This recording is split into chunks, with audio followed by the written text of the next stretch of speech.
Hoje você vai aprender. Hoje eu espero que a imagem e o áudio estejam melhores do que os vídeos passados, tá? Tô tentando melhorar, adaptar esse vídeo aqui para que você possa ter mais conforto ao assistir os vídeos.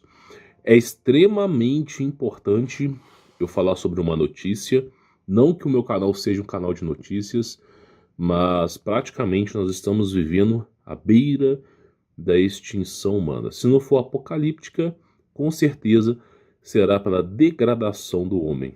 Existe uma guerra, isso é fato, inegável, não é mais com armas de fogo, mas sim por ideologias. E muito em breve, os seres humanos terão a mente de um vegetal. Para você poder entender isso, eu espero que você fique até o final. Nós temos uma notícia, tá, da BBC, que fala o seguinte: um drone militar com mente própria foi usado no combate. Declaração oficial que diz respeito à ONU, tá?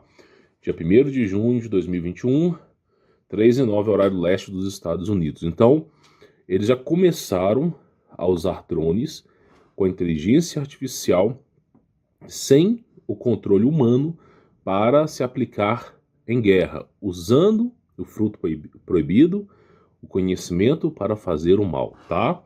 Então vamos ver um pouco dessa notícia, vamos debater sobre isso. Olha só, drones autônomos de nível militar, quando fala assim de nível militar, tem bombas, metralhadora, tem um raio laser, é esse tipo de drone, preparado para matar, tá? Drones autônomos de nível militar podem voar até um local específico, escolher seus próprios alvos e matar sem a ajuda de um operador humano remoto. Sabe que se essas armas estão em desenvolvimento, mas até recentemente não havia sido casos de relatos de drones autônomos matando combatentes no campo de batalha. Agora, um relato das Nações Unidas sobre isso em março de 2020. Tá? Um conflito militar na Líbia. Então o que acontece?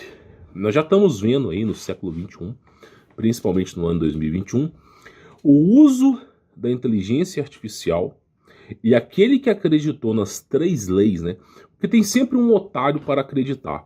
Quando coloca assim, aqueles filmes de Hollywood, que delícia, os famosos trans-mavericks, né? Falando que o robô não pode ultrapassar 3 leis. Não pode colocar a vida do ser humano em risco, não pode se autodestruir, a menos que coloque a vida do ser humano em risco, né? Deve obedecer ordens. As 3 leis da robótica. Até brincadeiras à parte. O drone, inteligência artificial não segue ninguém, meu irmão. Ninguém. A inteligência artificial é um programa que é criado pelo ser humano, projetado para aprender e tomar decisões próprias. Aprender e tomar decisões próprias. Aprender. Depois vai lá e tome decisões próprias. Quando a inteligência artificial começar a olhar que o próprio ser humano é o que destrói a humanidade, porque existe uma elite mundial oculta que tem um projeto satânico para a degradação do patriarcado, da família. Quando a inteligência artificial não conseguir associar isso, porque não está em livros, mas olhar para a sociedade e entender que a humanidade está em declínio, a inteligência artificial vai chegar ao resultado final, que é o ser humano é o câncer desse planeta. Basicamente é isso, tá? Então, se não for apocalíptico, a inteligência artificial vai destruir a humanidade. E nós estamos vendo em 2021, o primeiro drone já foi lançado, cara. Né? O que era Contos de Fadas, 1984, George Orwell, o grande irmão, era Contos de Fada, agora é real. Agora realmente os caras estão colocando para funcionar isso daí. Bom, o que é importante você entender? Até que ponto você vai trocar sua liberdade por segurança? Porque segurança é uma falsa ilusão. Se você não agradar o sistema, eles dão cabo em você rapidinho. Então segurança é apenas um fator psicológico, tá? Mas a liberdade não. Então assim, uma coisa que você jamais poderia ter perdido na sua vida era a liberdade, tá? Hoje em dia, por exemplo, se você tentar desabilitar o Cortana do Windows, é impossível. Pode seguir qualquer tutorial da internet que você não desabilita mais. Então você não tem mais controle sobre os programas que você compra, sobre o software que você compra, sobre o celular que você compra. Você não tem mais controle sobre isso. Então, antigamente, você tinha vírus, spams, louquinhos para pegar o seu cartão de crédito e fazer compras internacionais. Hoje não. Hoje, o próprio sistema, a própria Big Data, o próprio Apple, Microsoft, Android, o sistema Android, todos eles têm lá seus rastreadores, todos eles já se têm os seus autos spams, os seus autos trojans ali, que estão carregados de vender as suas informações para a Big Data. Então, simplesmente, não tem mais o vírus que degrada, eles evoluíram. O vírus agora, ele não degrada o seu sistema operacional. Ele aprende com ele e vende as suas informações, tá? Então a coisa está piorando. Quando eu falo para as pessoas que existe um fim para a humanidade, existe, tá? Não é culpa dos seres humanos. Se não houvesse a intervenção de Lúcifer, se não houvesse a intervenção dos anjos caídos, o ser humano ia viver muito tempo. Talvez nem no Jardim do Éden Adão e Eva tinham caído. Então é sempre assim. Graças a esses anjos caídos, nós estamos vivendo um inferno aqui na Terra. Mas Deus o quis assim, até mesmo para testar a nossa fé, né? Então o que eu quero que você entenda aqui, tá? Evidentemente, estar em comunhão com Deus é o fator número 1, tá? Isso aí já coloca na sua cabeça. Agora, além disso, o que eu quero que você entenda? Quando eu falo para você morar no campo, não é de palhaçada, não é de sacanagem, tá? Porque olha só, anônimo você não vai ficar. Oculto do sistema você não vai ficar. Mas o fato de você estar no campo significa que você terá menos problemas do que na cidade. É um fator, né, escalonativo. É um fator logarítmico, né? Você na cidade com 2 milhões de habitantes, se você ficar... Escute bem, olha a loucura. No momento que você desperta da Matrix, dificilmente você volta para ela. Olha a loucura. Imagina uma cidade. Vamos pegar aqui, por exemplo, Belo Horizonte, tá? A grande BH. Nós temos Contagem, Betim, principalmente Belo Horizonte, com mais de 1 milhão de habitantes. E tem assim, a polícia daqui conhece os seus conflitos, você tem favelas, bandido andando de metralhadora, fuzil, 9mm. E olha só, se você ficar um dia, 24 horas, de 7 horas da manhã até o dia seguinte, 7 horas da manhã, somente sem luz, o índice de furto vai aumentar 100 vezes. Um dia, o índice de furto vai aumentar 100 vezes. Os caixas eletrônicos, porque não tem mais câmeras, as câmeras vão estar desligadas. Os caixas eletrônicos serão saqueados, os supermercados serão saqueados e o prejuízo vai ser mais ou menos de uns 50 a 70 milhões por cidade por causa de um dia de blackout.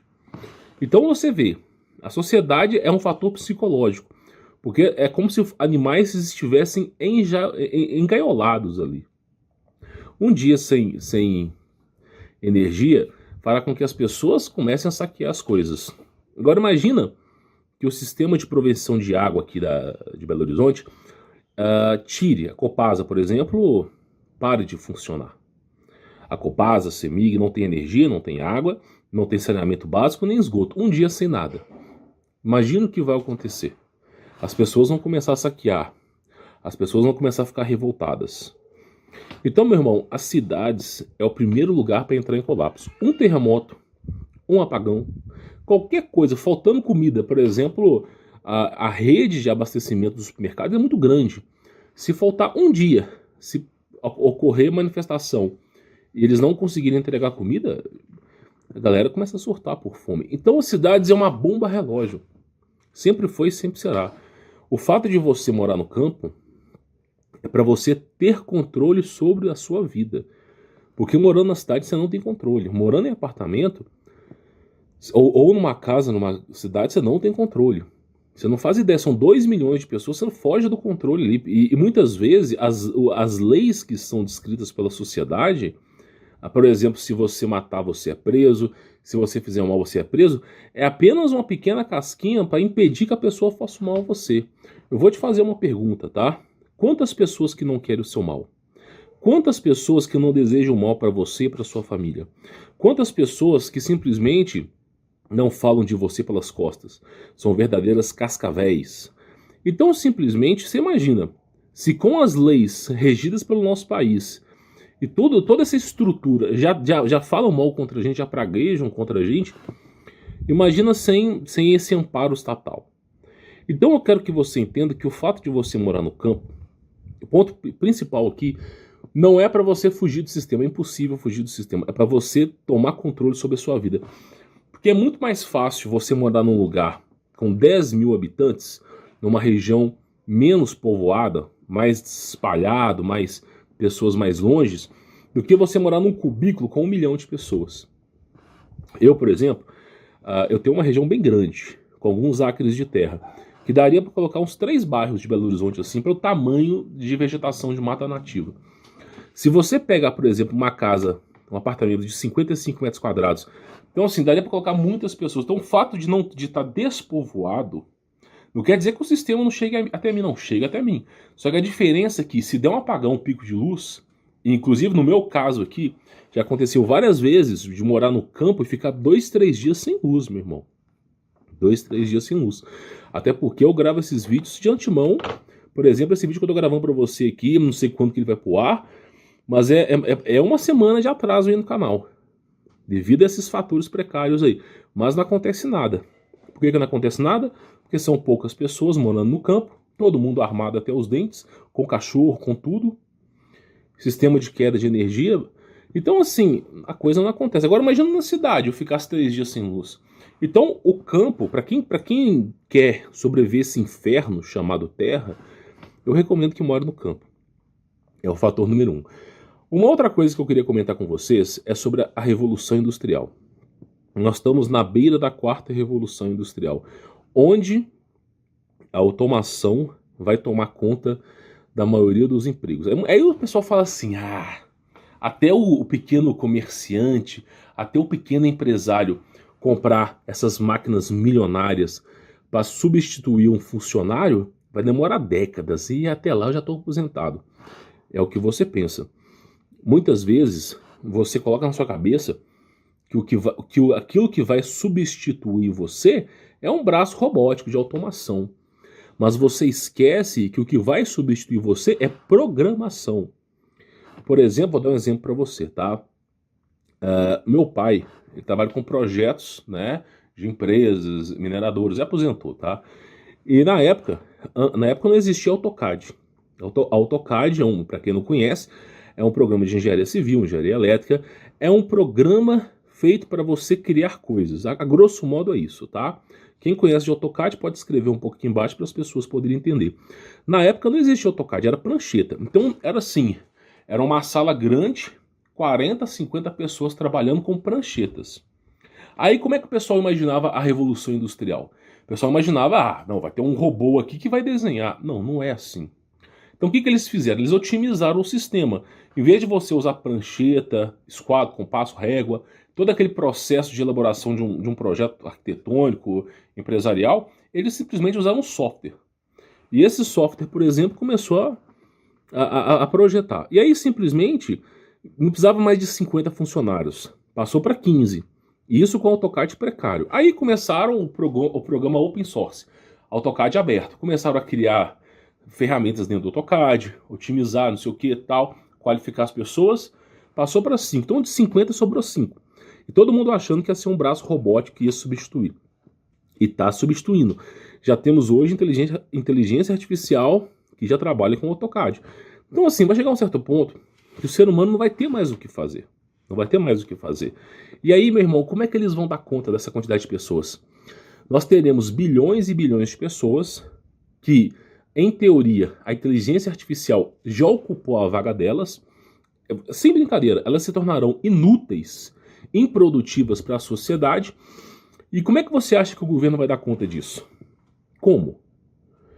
O governo não vai assumir, mas o governo vai querer dar cabo nessas pessoas, literalmente.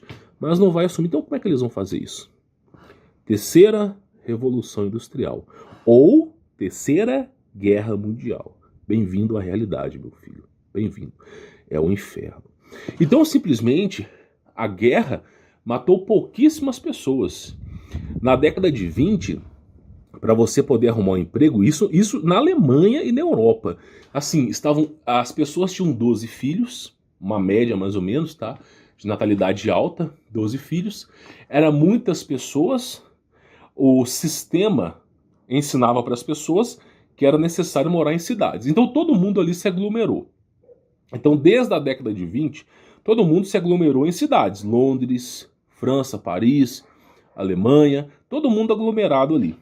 O sistema ensinou que caçar é errado, buscar o alimento na floresta é errado. O sistema ensinou que morar longe um do outro é errado. E começou a aglomerar pessoas. Veio a Revolução Industrial, veio os grandes marcos da tecnologia daquela época, Henry Ford, a General Electric, Volkswagen, produção de carro Fusca. Então começaram um processo de uma empresa grande, produzindo coisas. E isso atraiu as pessoas para as grandes capitais. Só que, olha bem o que eu quero que você entenda, não tinha emprego para todo mundo. Nunca teve. E aí, olha como é que era a vida do seu antepassado aí. Quem tiver aí descendência italiana, quem tiver descendência europeia, olha como é que era a vida do teu antepassado aí. O cara simplesmente, às vezes andava 12 quilômetros a pé de madrugada, para chegar no portão da fábrica cedo, umas 5, 6 horas da manhã, mais ou menos, tá? Quando chegasse no lugar cedo, ele simplesmente ficava no portão. Aí um olheiro que estava na fábrica iria olhar as pessoas que estavam no portão, não era só ele ali, tinha mais ou menos uns 30, 40. Então iria olhar aquelas pessoas e ia selecionar alguns periodicamente para trabalhar. E aí olhava para os caras, ó, esse aqui vai trabalhar, você abre portão, pega o cara e fecha portão. Você abre portão, pega o cara e fecha portão. Escolhia as pessoas periodicamente. Não recebia nenhum alimento na fábrica, não tinha seguro-desemprego, não tinha nada. E aí, simplesmente, o cara recebia um salário que era a condição dele de comprar o alimento para a família. Era isso. No máximo, pagar ali talvez um aluguel, alguma coisa provisória para eles. E aí, o que acontecia? Muitas pessoas ficavam desempregadas. E isso acarretou nas pessoas revoltadas com o sistema, que eram muitas pessoas desempregadas. E aí, como é que eles foram dar cabo disso? Como é que eles foram dar cabo nessas pessoas que estavam desempregadas? Rússia, China, G2... Adivinha como? Com uma guerra, para encobrir os fatos. Então tinha que dar cabo nas pessoas, verdade é essa. Tinha que dar cabo, só que não podia falar, ó, quem tá sem emprego vai pro saco. Não podia falar. Porque se falasse, as pessoas iriam se rebelar, quebrar tudo e destruir o sistema. Esse é o sistema que você vive hoje. E aí simplesmente inventaram uma história. E aí, meu irmão, botaram a guerra, obrigaram os homens, os adolescentes a irem para a guerra, todos eles. Só que aí não tinha amparo de saúde, morreu mais gente doente do que com tiro e bala, e foi de propósito, ok? Além disso, não tinha estrutura, então o pai ia para a guerra, a mãe que estava cuidando dos filhos não tinha condições de trabalhar, morria de fome com os filhos. Então foram despovoando as pessoas ali, até chegar no limite que eles estavam querendo ali. Tá entendendo? Então quando você analisa o cenário da guerra, aquela coisa que você joga em Call of Duty é programação preditiva, meu irmão. É programação preditiva. O soldado ia pra guerra e voltava sem tomar tiro. O que matava era fome, miséria, doença. Tá entendendo? Era isso que matava naquela época. Mais matava com doença do que com bala. Então simplesmente o que acontecia? Estavam despovoando as pessoas. Aí fizeram isso pra quê? Para que aquela pequena parcela que sobrevivesse conseguisse arrumar emprego. Nessa história, o meu tataravô, que conhece a história da minha família, veio para o Brasil. Na Itália estava uma loucura. Uma loucura. Não tinha emprego para todo mundo. Foi lá, meu tataravô pegou meu tataravô e o irmão dele, botaram no navio e mandaram para o Brasil. Criança de 8 anos, ó, se vira lá porque não tem jeito. Graças a Deus tá todo mundo aí. Então assim, era essa época. Tempos difíceis criam homens fortes. Agora o que está acontecendo? Nós estamos entrando na quarta revolução. A terceira revolução industrial foi a terceira guerra mundial. Nós estamos entrando na quarta revolução industrial, ok? Nós estamos vendo automação, robôs como o robô Sofia. Não é um robô tomando o seu lugar. Ah, eu sou contador. Não é um robô, é um programa. É um programa que está tomando o seu lugar, que toma decisões próprias. Um programa, tá bom? É um assistente virtual que está tomando seu lugar, não é um braço mecânico. Porque custa caro o braço mecânico. Então, advogado, arquiteto, engenheiro, contador, tudo isso que não for manufatura, que não for fisicamente, perde lugar. E futuramente, os empregos como faxineiro também vão ser trocados, tá? Tem robôs para isso também. Então, assim, vão tirando o emprego das pessoas. Os ricos continuam ricos porque eles sabem como se sustentar. Mesmo que não haja economia no planeta, eles sabem se sustentar. Já venho falando sobre isso no meu trabalho. E aí, simplesmente, as pessoas vão ficar passando fome no negócio. E aí, como é que eles vão fazer? Você acha que a guerra hoje ela é na bala? Você acha que o adversário, o diabo, não evolui? Ele evolui. Você acha que hoje é na opressão? Por que na época de Nero perseguia os cristãos, mas na época de Constantino abraçava os cristãos? Porque ocorreu o processo de evolução. Já que não dá para destruí-los, vamos nos aliar contra eles e infiltrar no sistema. Começar a colocar umas maçãs podres para apodrecer o maçãzal. É assim que fizeram, é assim que fazem, é assim que vai ser. Então, simplesmente, esse é o sistema, é o grande irmão que tá para acontecer. Aí nós vimos o que em 2019, 2020? Nós vimos um vírus mortal que começou a despovoar as pessoas, só de brincadeira. Foi só a gota na privada que repicou na bunda. A gota, sem brincadeira. Nós tivemos, eu venho falando que a raça humana vem sendo extinta ao longo dos anos por causa disso. Nós tivemos a gripe espanhola, que foi a mesma história.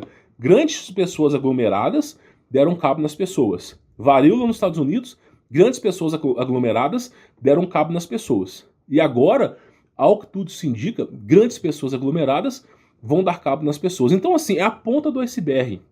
Essa gotinha que você enfrentou aí, chamado COVID-19, é a ponta do iceberg, meu irmão. É uma das principais desculpas para despovoar as pessoas. Quando chegar o verdadeiro mesmo, aquele que é incontestável que é um vírus letal, aí já era.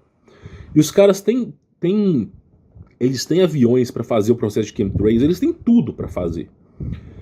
Então é questão de tempo. Se você entrar no Google hoje e pesquisar assim, não é pesquisador, não. Ex-CEO do Facebook se isola numa ilha, é porque o cara já percebeu. Ele entendeu que o sistema é esse. Vai varrendo as pessoas do mapa. E evidentemente, não vai ter emprego para todo mundo. Vai começar os conflitos civis. Vai começar uma guerra civil, que é muito mais provável. Os grandes conflitos civis, eles vão erradicar com as pessoas. E aí eu falo para você, quem sobrevive nessa jossa? É só você analisar as histórias. Quem sobreviveu a G2? Quem sobreviveu a G1? Quem sobreviveu à gripe espanhola? Quem sobreviveu à varíola?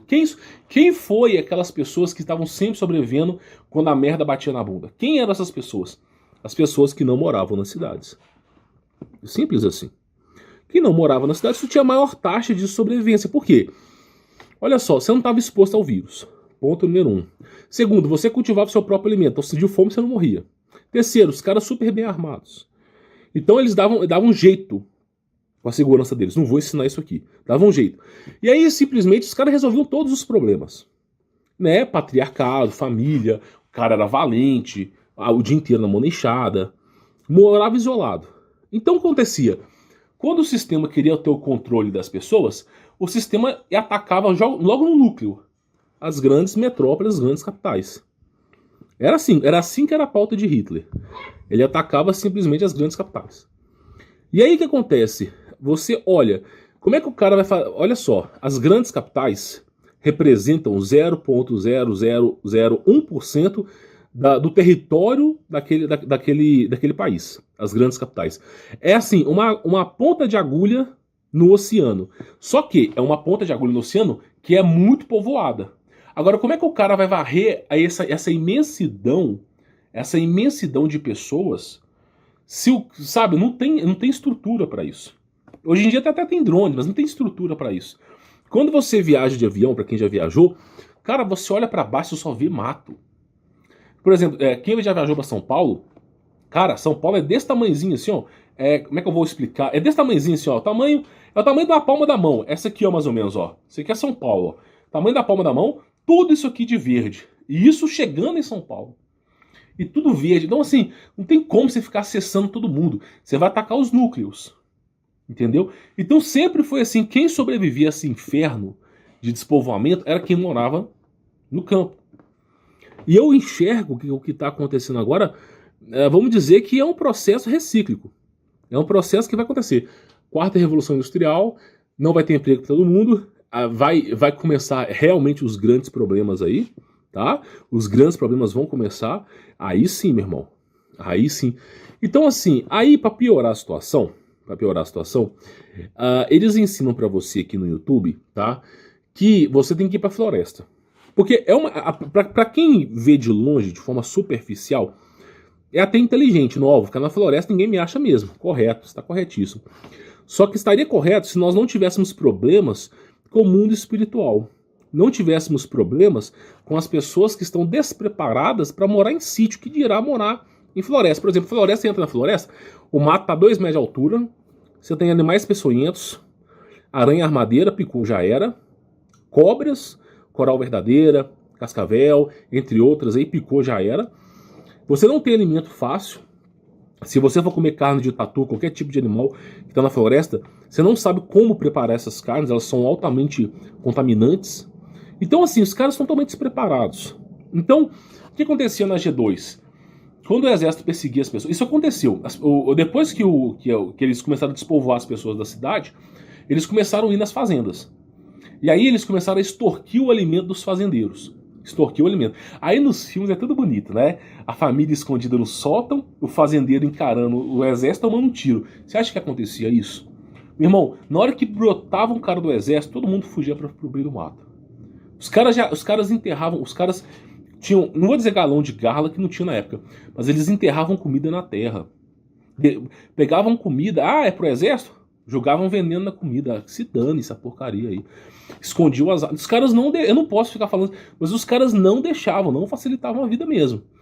Então assim, ninguém ficava ali, meu irmão. O cara chegou ali, não tem ninguém ali mais. Não pegava, entendeu? Não pegava. Isso naquela época. Então assim, nos filmes, não. O cara tá enfrentando. O cara simplesmente tá lá, botando a família no sótão, todo mundo... Você acha que era assim mesmo? Claro que não era, tá? Se você não for muito longe, é só você ver o que aconteceu com os fazendeiros da Venezuela, é a mesma coisa. Então, assim, o que sobrevive hoje, tá? O que sobrevive hoje é isso. É você morar no campo. Só que também você tem que ter uma estrutura para morar no campo. Uma estrutura para morar no campo. E muitas pessoas não têm. Hoje, a pessoa pensa que morar no campo é comprar uma chácara de 500 metros quadrados. Não é isso, tá? Eu costumo dizer o seguinte, se você quer morar no campo, more no campo de verdade. Se você não tem condição de morar no campo, então pelo menos vai se habituando, vai mudando o seu padrão de vida. Você vai precisar mudar o seu padrão de vida para poder mudar as coisas, tá bom? Então assim, o que eu quero que você entenda aqui, que eu acredito que é extremamente importante, tá? Esse aqui meus filhos estão chorando, tá? Peço para você relevar. Mas o que é extremamente importante você entender aqui? O que é extremamente importante? Olha só, na minha opinião, enquanto a gente tem opinião, eu vou falar. Eu acho difícil confiar no governo. Não só no governo brasileiro, mas no governo mundial, que é chamado ONU, né? Eu acho difícil confiar nessas pessoas. Quando a gente olha o cenário macro e micro, a gente percebe que, falta emprego pra galera, falta recurso pra galera, vamos começar a despovoar. Mas não dá para despovoar as pessoas falando assim, não tem emprego? Caixa, não tem emprego? Não, ninguém vai aceitar. Então vamos criar conflitos internos para justificar e a galera vai sendo despovoada. Como se fosse em honra teu país. Vai sendo despovoada. E aí ninguém percebe. E ninguém percebeu, tanto é que ninguém fala sobre isso. Então assim, qual que é o contexto que eu quero que você entenda aqui, tá? Você precisa morar no campo. Agora, como é que você mora no campo? Para morar no campo é necessário uma estrutura financeira. Você precisa montar um negócio, porque o sistema te condicionou a trabalhar nas grandes capitais. Você não consegue emprego mais saindo da capital. O sistema te condicionou a isso. Você tem que mudar, entendeu? Então a primeira mudança é financeira. Assim, é claro, óbvio, espiritual, aceitação de Jesus Cristo. Agora no contexto físico, primeira mudança é financeira. Capacitação dos recursos para você ter um plano fundamentado na sua vida. Sem recurso financeiro não tem jeito, cara. Aí com recurso financeiro vai faltar o próximo passo, experiência. Porque se você não tiver experiência, você vai cometer erros. Eu cometi erros, já consertei os meus erros e a gente comete erros, eventualmente a gente comete erros. Então, por exemplo, se você compra uma chácara, uma gleba, alguma coisinha com o vizinho do seu lado, meu irmão, você não tá. De repente você quer se proteger do sistema, mas o seu vizinho não tá nem aí para isso. Então você tem que estar antenado para isso. Tem que estar antenado para isso também. Então, assim, é extremamente importante você ter conhecimento. Como o sistema destrói o patriarcado, provavelmente seu pai, seu avô, também seu pai, né? Não deve ser alguém que tenha esse conhecimento, né, de campo para te ensinar. Mas é importante ter recurso financeiro e conhecimento. Com isso, esse já vai longe, tá? Então, assim, é isso que eu queria falar para vocês. Porque, ó, já, sem brincadeira, a reportagem de 1º de junho aqui, ó. 1º de junho. Já lançaram, olha só, isso há pouco tempo agora, já lançaram um drone que está decidindo quem vive e quem morre puramente pela inteligência artificial. E para isso fugir do controle é fácil, né? Só você pesquisar aí, é uma reportagem americana, tá? Mas você pode colocar assim, um drone militar com mente própria foi usado em combate, primeira vez, sem homem algum. Levantou, fez o seu serviço e voltou. Por isso que é importante você dar uma antenada, porque é uma reportagem, assim, de primeira mão, é uma reportagem, vamos dizer, não vou dizer inútil, mas sem ter alarde aí. Não, isso aí é só uma reportagem. Mas começa assim, passa 3 meses, operação com drones. 6 meses, já estão usando não sei o que, robô da Boston. Quando você vê em 2, 3 anos, já tem robô aí, meu irmão, voando sobre o céu já. Isso é o que? Para você antenar. Começou o primeiro alarde ali para você antenar. Eu não falo para sobreviver, eu vou sobreviver ao mundo, desbravatura, não. Tô dizendo o seguinte, se você quer ter qualidade de vida, se você não quer ficar à mercê do sistema, more mais longe. É o conselho que eu tô dando aqui. Conselho é conselho. Segue quem quer, escuta quem quer, é um conselho. Conselho, tá? Olha só. Então, bom, eu espero que você tenha entendido, tá? A ideia do vídeo de hoje era puramente dar uma dica pra vocês, porque realmente a coisa foi pesada. E foi uma dica até de um rapaz do canal que falou, olha, depois deu uma matéria da BBC, que um drone militar se auto-iniciou e deu cabo em alguns aliados, né? Isso teve essa notícia também, eu não li pra vocês. E a empresa turca está analisando o ocorrido. Pois é, tá começando a acontecer algumas coisas. Por isso que eu acho importante você se antenar para isso, tá? Quem quiser conhecer o meu trabalho, tem um link na descrição. Extremamente importante para você, tá? Tá com 50% de desconto. O meu contato pessoal, eu ensino para você empreendedorismo de fato. Não é fique rico em 30 dias, é que delícia. Não, não é nada disso, cara. Tá? Não tem ninguém fazendo hora com essa cara. No momento que você adquire o meu curso, o meu trabalho, você tem o meu contato pessoal pra gente poder conversar. É mano a mano, cara a cara. Tá entendendo? Ali eu vou te instruir, vou te passar as minhas informações e você vai dar vida aos seus projetos, tá bom? Eu espero que você tenha entendido. E o preço é muito acessível, tá bom? Nesses congressos, 6, 7 mil reais, 5 mil reais, para ficar falando sobre, promova-se, vença o desconhecido, né? Você tem grandes potenciais, não, nada disso. Micro, o que funciona no Brasil, o que dá dinheiro rápido, você tem que aprender sobre isso, onde é que você tem que investir, você tem que fazer isso, é isso. Essas são as possibilidades no Brasil, é isso que você tem que aprender. Baseado na minha experiência, tá bom? Bom, espero que você tenha entendido, vou ficando por aqui. Sou Humberto Voltz, forte abraço.